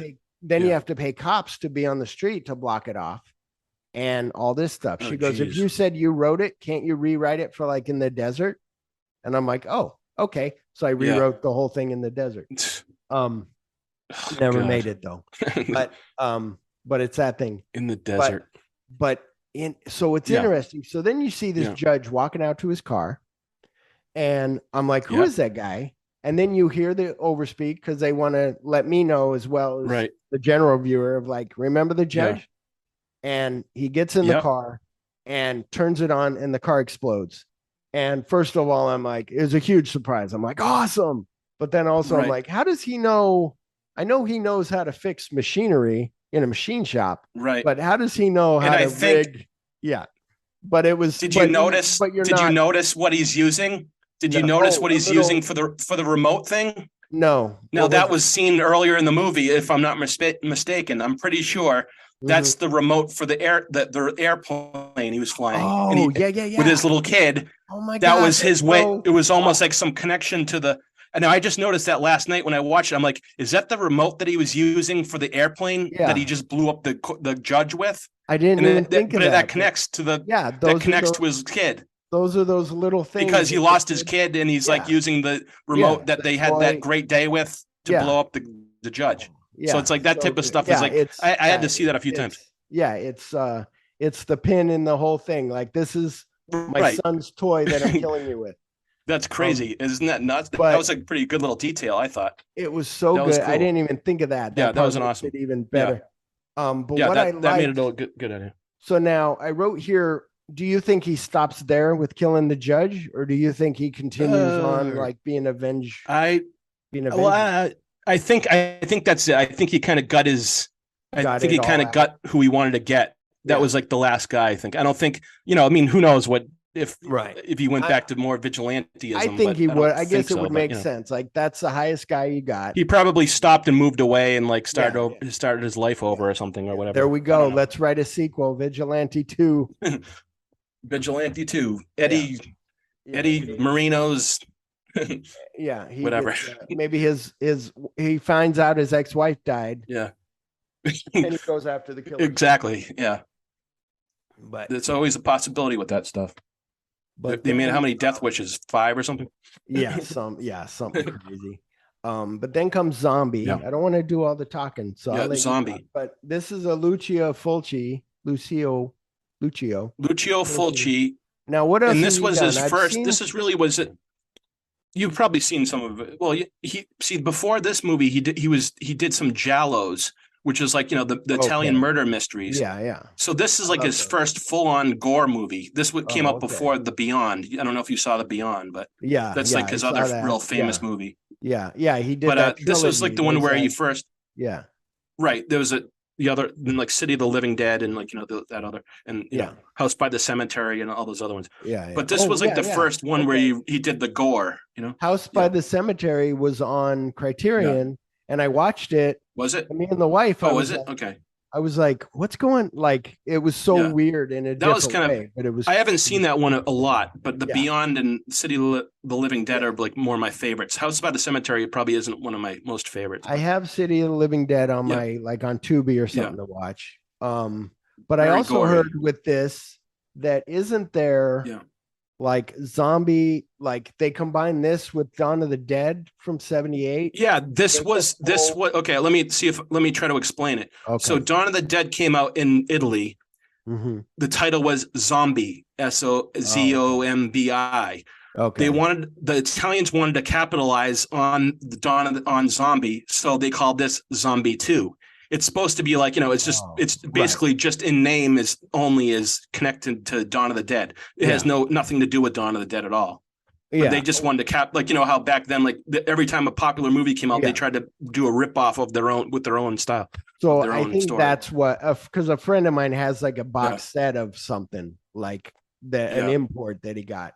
And so it's probably imported. Dawn of the Dead, Italian. 2 or something. But it's like director's cut. Like it's more. And that might have been like I had told you on Apple, I found an hour and 50-minute version of Zombie. Yeah. Instead of an hour and 31. Yeah. So, but I watched the hour and 31 one. But what I was thinking was almost this Zombie, the one that they kill in the beginning falls in the water. And then they show like the Twin Towers or whatever. Right. I'm like, that guy could come to life and swim there. And then later on go down to a mall and start, being a zombie. Right. And I was like, oh, but then of course the ending of this movie, this movie, it's awesome. So the last one I gave 3.5 on Letterboxd. Yeah. Vigilante. I was almost 4, but I was like, 3.5. Zombie, I was like, oh, I don't know, because it started out kind of. Are you a big horror fan or? And like I am. I'm getting more into horror. I used to not be because I was a chicken shit. Yeah. So years ago, my buddy's like, come on over. He goes, come on over. I rented 2. We're going to watch Friday the 13th, part 5. He goes, I rented 2 videos. This was when he was like 16. It's his 16th birthday. He's like, I want you to come over. I rented Creep Show and I rented Terminator. And I was like, well, I like Terminator, but Creep Show. I'm worried if I'm spending the night at my friend's for his birthday, that I'm going to wake up in the middle of the night. Yeah. And I'm going to be like laughed at. So I didn't go to my friend's birthday. And my friend tells me to this day, you were the only one that I really wanted at that birthday party. And you never showed up. And Creep Show's a comedy, you idiot. So I'm getting more. I'm getting more into the horror movies. I watched, recently I watched all the Jason movies and all the Friday the 13th. And and then I have all the old Universal, like that whole box set. Yeah, I love those. I love the Universal movies. Wolfman and Frankenstein and all that. So I'm getting, and then like the Beyond, like those, and like the Giallos. Like I'm getting more. Like I saw Death in High Heels and Death Walks at Midnight and Death Walks those in are High Heels. those are good Giallos. Yeah, I'm a big fan of those too. But so these are kind of newer, these Italian these ones, like gory ones, weird ones, the zombie gory ones. Yeah. But I love them. Like so like this one start out slow. I'm like I don't know, what's this gonna get 2.5, 2? I'm okay, I'm in it. Yeah. And when they get to the island and all that stuff, Matul, they start coming the out island of the Matul. I'm like, yeah, it was like, yeah, I was like, what Tool? What? And this one, and I have to say, like, for me, like, I think Lucio Fulci's zombies are better than George Romero's zombies, like as far as like the look and like the whole aesthetic, because George Romero zombies, all they are just like blue painted people. Yeah. You know what I mean? They look like kind of like almost like cartoonish in a way, but Lucio Fulci's zombies are like so crusty and like decayed and like, you know what I mean? Like I just think they look more like real, like dirty, and you know what I mean? Yeah. They look real, like real zombies, like, you know, undead people. I love that. I also love that Night of the Living Dead is so amazing that makes, I love that movie. I love that one. That people go, oh my God, and talk about an ending for a movie. That one is like, you're like, black guy made it. That's an awesome film. And then boom, he's dead. And you're like, holy shit, what the fuck? Yeah. So, but also that's that then awesome somebody movie, goes, then he goes, I'm going to make Dawn of the Dead, which is great, which I got to find to buy somewhere. Yeah, I love Dawn of the Dead too. Because I love it. And then, and that black guy in there is like jack of all trades. He can cook, he can shoot. Yeah. I love the stuff in the mall. That's like one of my favorite stuff. It's great. And they're then, going around like going through all the stores. But then that somebody else will go, let's do zombies. And then still to this day, like my buddy says he likes the, I think, infected zombies, or maybe he doesn't like infected zombies as much as like infected people. Yeah. Yeah. And Infected so, people. like, you know, or like some people like the slower zombies and some people like the fast ones. And what was cool, first of all, this has a cool opening. I will let you talk in a minute. But the reporter's just waiting in the boat for her. He's just like in the dark, like, hey, what's up? Like, oh. And I'm like, how long has he been there? Because he got past the cop before she did, like, stuff. But that opening of just, and I guess that guy, the zombie at the very beginning, the big fat zombie, I guess that guy, I think his name is Captain Haggerty. Like his real name is Captain Haggerty. He's just some like guy, like, you know, extra they found. But I guess he went into CBGB's in makeup one day and like they didn't even notice him. They didn't even, because everybody was so freaky. They just let him walk in. He just was in that makeup with all that, which is crazy, funny to think about. But I thought that was a funny story. He looked like Tor Johnson or something. He was like, exactly. Yeah. He did. He looked like a Tor Johnson zombie or something. But this, when they explained to the cop, like why they're, first of all, that beginning of just the boat floating there with a zombie in it. Yeah. You're like, this is really cool. Like it's the middle of New York and there's a yacht. Yeah. And like, I love those shots like in the harbor of New York too. And I love how that helicopter shot that's supposed to be a regular helicopter shot of an establishing whatever. But then over the voiceover is they make it into a police copter saying, hey, okay, they're on board. That was a good idea. You're like, that was a good idea. Like they're trying to find out, like there's that's like a good example of the low budget filmmaking. Instead of just having the helicopter be like, you know, we'll use that helicopter as a police helicopter to like, you know what I mean? That's a good point of that you're saying. And again, when I'm watching this, I'm going like, I'm talking to the screen. No, you got to shoot him in the head. Don't shoot him in the. He didn't die. Exactly. You know? And when he's biting that guy in the neck, I'm like, holy shit, that's really good. That first cop. Then he falls in the water, and I'm like, and I'm thinking, oh, is the movie going to be that this Tor Johnson guy swam to New York and took over New York? And then I'm like, oh, they're going to an island now. Okay. Right. They go to that. Oh, so when the girl and the journalist get caught in the boat, he's like, go with me, and he starts making out with her. That their back and forth is really good. Like, you know, even though it is good, written for a movie. Mia Farrow's sister works, where he's like, he's like, oh well, this didn't stop you before, and she's like, I never, and so. But so then did you see Lucio Fulci is in the movie? He plays the editor of the newspaper. Oh, that Peter was him. West. The guy that he's talking to in the office, that's him. Yeah. Oh, that's cool. That was pretty. Yeah, he was like, knock off with the British. Stop with the British. Yeah, that's what he says. Like, I forget what he says. It's something like that. Yeah. With the British pros. Good little stop scene. With the British pros. Yeah. Stop with the British pros or whatever. But now I didn't look it up. Maybe you did. Where the hell is this airport or whatever it is? That's fucking badass. I mean, I know it was for the times where they're waiting in line and he grabs her bags and goes to walk. And then next thing you see is the plane taking off. And I don't know where the airport was, but New York, probably. New York. It looks really cool. Like I was like, I think it's New York because they filmed it. I know they filmed it. Yeah. They filmed the island scenes in Santo Domingo. But I'm like, and they filmed a little bit in Mexico. But I don't know. I'm pretty sure it's New York. Yeah, I was like, this isn't at Kennedy Airport. This is somewhere I don't know. special that I wonder if it's still. I don't know. Because it looked really fucking cool. Looked like I'm not sure about that actually. Or something. Yeah, looked awesome. Yeah, it could have been some other country. I don't know. So then they get, and I love the music when they get down to the Caribbean. That awesome it's so different than the. It's like not that bongos and stuff. It's like just something xylophone you're walking down. It's like it's like cool steel drums and stuff. And then I love the steel drums. When you see the Doctor, it's the same kind of music but a little different. And you're like, oh, that's awesome.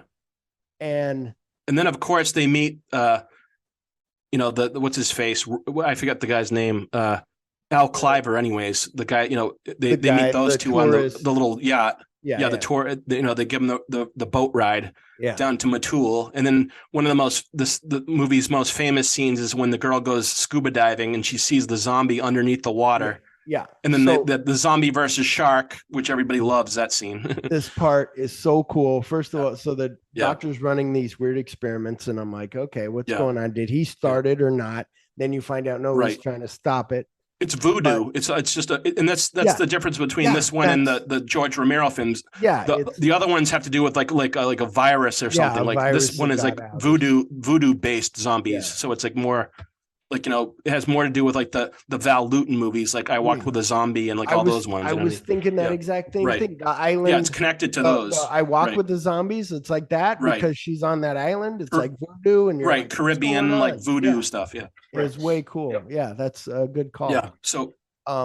But what I put here about naked skin diving is you would think you would get chafed if you went skin diving topless or scuba diving topless. Chafed.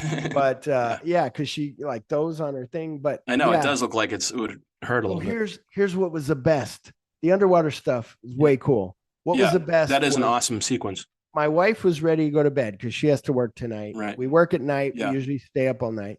So she was getting ready to go to bed. And I was like, honey, do you want me to stop this? Is this too loud? Is it keeping you up because you're kind of watching? She's like, no, go ahead. Yeah. So I'm playing it. She wakes up for a second. And then she's like, is there going to be a zombie under the water? And I'm like, oh my God. I don't think so. No. Why?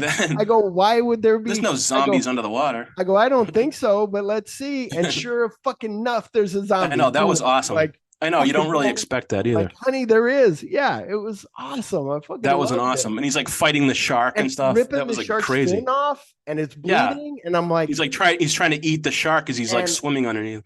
It's really her swimming scuba diving because she's got the same boobs. It's not like somebody else now with bigger boobs or whatever. Right. And also the zombie is a good stunt man of like holding on to a real shark. Onto the shark. Yeah. And you're like, and the shark's it's slowing crazy. down. I don't know. And I'm like, let him go. It's so bizarre. Like, it's such a bizarre, like kind of a surreal, like idea, like to do, have them fight the shark underwater. But so cool. Really and I love that my wife is like, is there a zombie under the water? And I'm like, you never see that in movies. That's why. Yeah. Like you never see that in any other movie. Those are those things that always stick with you. Like, boom. Right. And this is where I was like, oh shit. But then I got a little confused. So at first, so the zombie attacks that woman. Now she had the same size breasts. So I thought it was that same girl. And I'm like, oh shit, she got killed by that real cool scene with the wood in her eye. Oh yeah. And so I'm like, oh, she got killed. Yeah. Oh, you're saying then it cuts. I think it's Olga Carlatos, I think is the girl. Then it comes to the boat and she's in the water. The girl that fought that went against the shark. Yeah. She's in the water going, the shark fucked up the boat. And I'm like, oh, wait, it wasn't that girl because she has both eyes. No, that's a different girl. That's a different girl. And then girl. I go, it was his wife. It was the doctor's wife. She had like curly hair, like, short curly hair. But I thought she had it like wet and pulled back. So I couldn't. No. Yeah, right. Because she just got out of the shower. Yeah. So I was thinking. But then I realized it. But sometimes I'm an idiot. I go, what is that? But she doesn't scream. Like she's being attacked. My wife's like, why isn't she screaming? I go, I don't know. She should scream. And then she starts screaming and then gets her face pulled onto that. That's one of the best scenes in the movie too.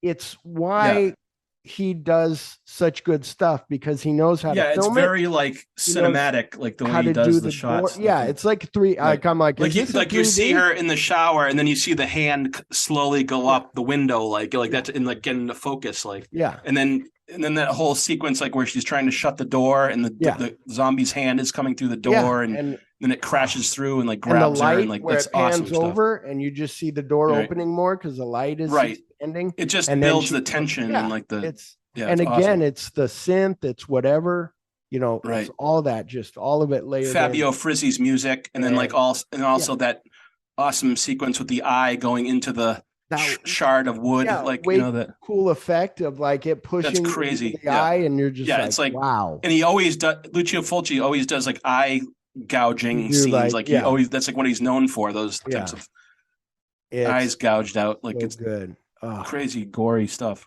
But that's like it just makes his stuff stand apart from other directors, because they don't like do stuff like that. They just do like the typical, like people getting hit with like a axe like George Romero only goes so far, just shoot him and kill him. Lucio Fulci really went like really all the way with like his gore effects. And something else, when this movie started out, I was like, I don't think I like this doctor guy. But then when you see Dr. Menard, I'm like, he has to kill every zombie. I said, this is going to make him a shell of a man by the time he's done with everybody on the island, pretty much. Right. Yeah, exactly. And so, so good. So, where they're throwing, so they throw that one body in the pit, but then it reveals that there's three others. And you're like, holy shit, there's 4 dead zombies. Like, oh my God, that's when I'm like he's been like wrapping them up and shooting them all in the head or something. So he doesn't have to look at him, and he doesn't get bit. Killed his friend, pulled that over his friend when they do the flashback. Which is next.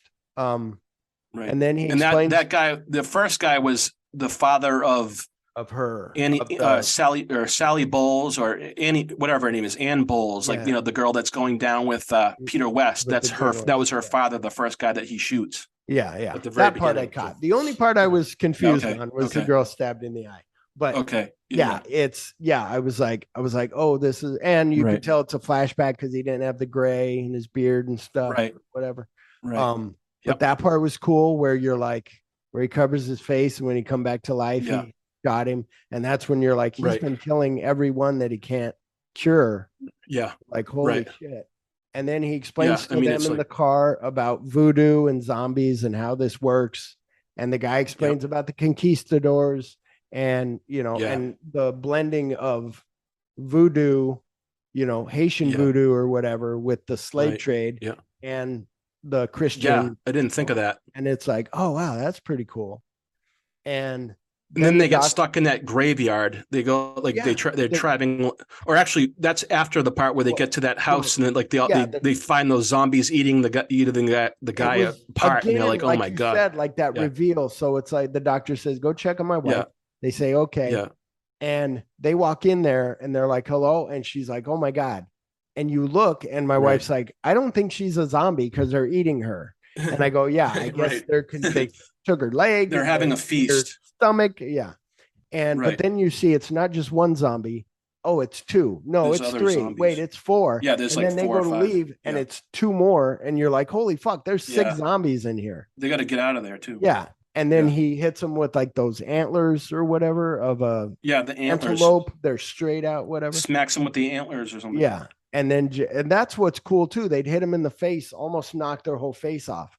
Like, instead of just shooting him in the head or stabbing him in the head, it would be hitting him in the face, and their whole face would be bloody. And whenever they hit a zombie in the head with like something like some metal piece, their heads crack open. It's like raspberry jam, like all over the place. Or chop off the top, like later on in right. And they do a really good job with the gore effects. Like it's so like, well, it's like really like all, Well, and the something else that I wrote, but then they crash the truck, and then they head back to the hospital. But the when the journalists in them, that's where they're in the graveyard and they're attacked. But what's really cool that I wrote, it's really cool, them coming out of the dirt, and you're like, what the fuck? And the hand grabbing the one guy by his wrist, her by her hair, him by his ankle.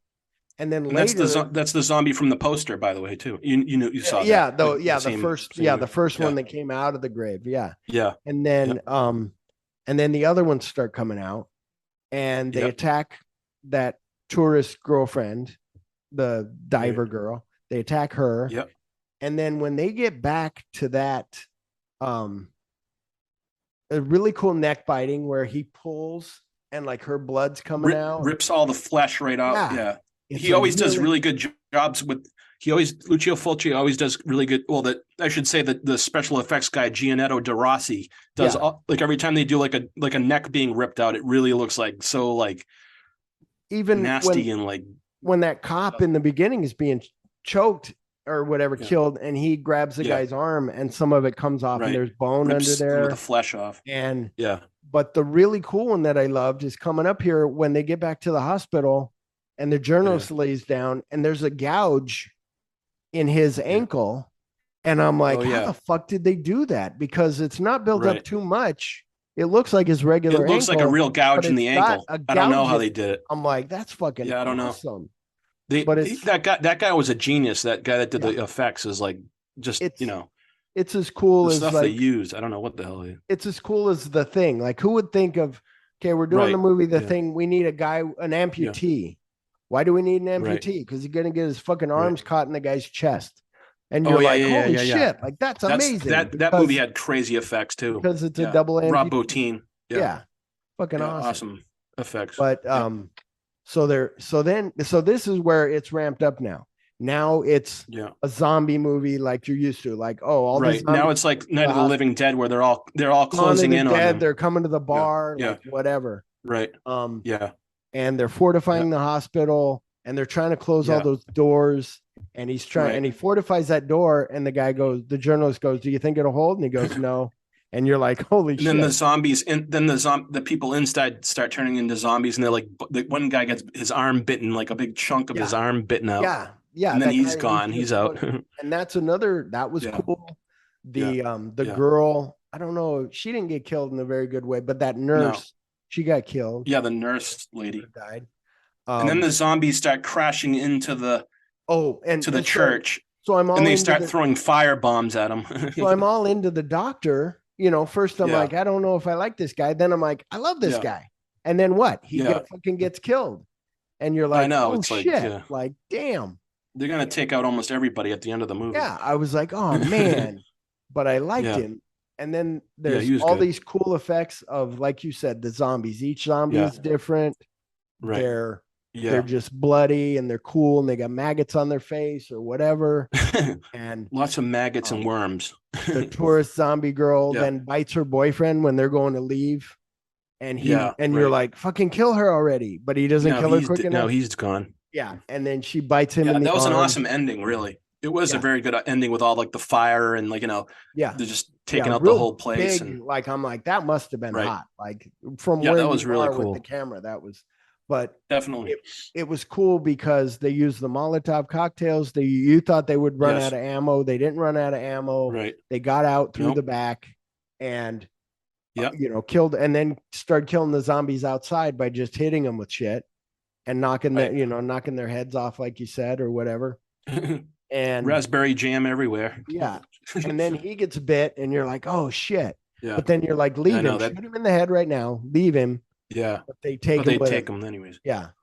And then they're all going back to they're all heading back to like whatever the mainland, and like he's like, oh, I'm getting cold, I can't, something's, I'm sick or whatever. Yeah. And then he ends up, and he almost falls off the chair, and then he's still buying the farm. And then finally they take him down below, and then she puts that rag on him for a second, and then she's like, oh, he's dead. And he's like, well, but he's like, not dead. She's like, we should get rid of him. And he's like, no, I'll lock him in the hold. It'll be okay. We need proof. Right. And then he's like, let's put on some music. Let's put on some good music. Yeah, let's check. Let's listen to some jazzy music. Yeah. And it's fucking let's have some funk going on. This is where it fucking skyrockets. Puts on a news report, and you kind of expect it, but you kind of don't. Like, part of me is thinking like they're gonna cut back to that Tor Johnson guy who's killed a bunch of people in New York, which might have happened. But the news report is The zombies have taken over, and they're trying to get in. The right zombie now. hordes. Yeah, Right. and they're you're taking like, over New York, and then they yeah, they show them walking across the bridge, Across with the bridge. towards the.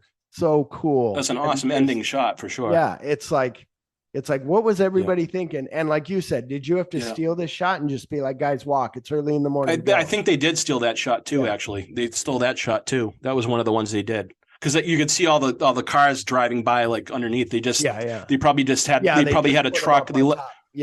They put everybody on a truck and they said, okay, get out and walk down the plank, walk down the top of the bridge, and like we'll get the shot, this last shot for the whole movie, type thing. You know what I mean?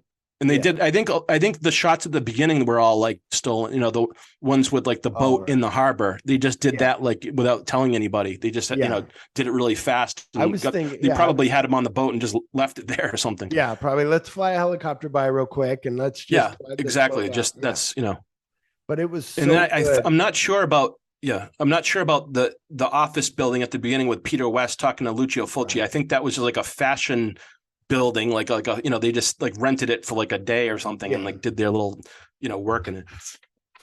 But I mean, that was just an awesome film. It was, and it made 30 million too. Like I said, it was one that started out for me slow. I was like, what is this? Am I going to be into this? Yeah.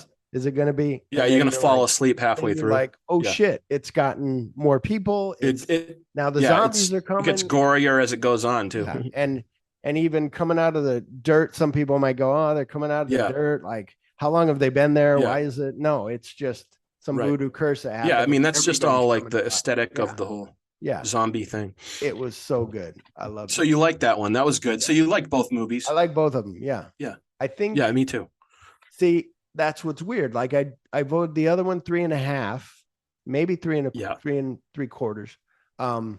And then this one, see, I want to go 4 because the ending, it got really ramped up. Yeah. So it was a good ending. I might do 4 or I might stick with 3.5 because they were both good in their different ways.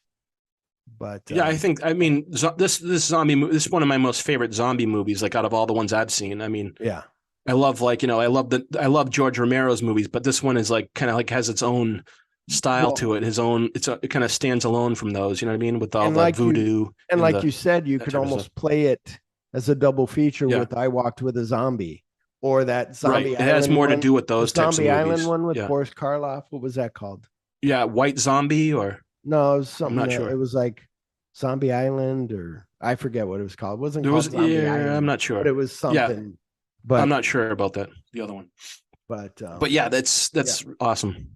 Yeah. Awesome film. It was. So I like both of these a lot. So it would be cool if you went to see these as a double feature. Like they're I think that would be a good night at the movies. But they're both good. Yeah. Definitely. They're not. They're different genres. And unlike how some people go, oh, like we just said, put Zombie on a double bill with I Walked with a Zombie. This isn't even that. This is Vigilante with a zombie movie. This is a you're getting two different flavors. And you're just like, okay, I'll hang out. Let's watch. That's this awesome. one. And I love that. I love that double feature. People were like, oh, this is too slow. I'm going to leave. And they missed the best fucking part at the end. Yeah, it could be. I mean, it just has a different pacing than the other movie. That's more of like an urban action movie, and this is like a kind of like a slow building. You know, although the very beginning is pretty good with all the gore. The gore at the very beginning that kind of gets you hooked on it, and then you want to see what happens next. And the whole regular journalist go get this. Find out what happened. There's a boat. We don't know. And it's sort of like an adventure too. It has like that adventure element to it, which is kind of fun. Yeah, you don't know where they're going to end up or anything. Yeah, no, it was great. So that'd be cool. And it was good. That played it on this date. That played in 1983. That didn't play in 1982. That played it on this date in 1983. So wow, I guess it was a little bit after both of those movies. Actually, it was a few years after Zombie came out, and about a year after officially Vigilante came out. So I wonder if Zombie. Not that it really matters, but whatever. I wonder if Zombie did so well that it kept. I think so. It just stayed in the theaters for a while. Put it out. Yeah. Because it's 83 and now the movie's 4 years old and you're like, right. So it would be on the double bill. Yeah. It would be on the bottom of the double bill. So Vigilante would be the new film. And then Zombie would be like, the second on the bottom of the bill. But I mean, whatever, who cares? They're both really fun and it's good. Awesome genre films. For sure.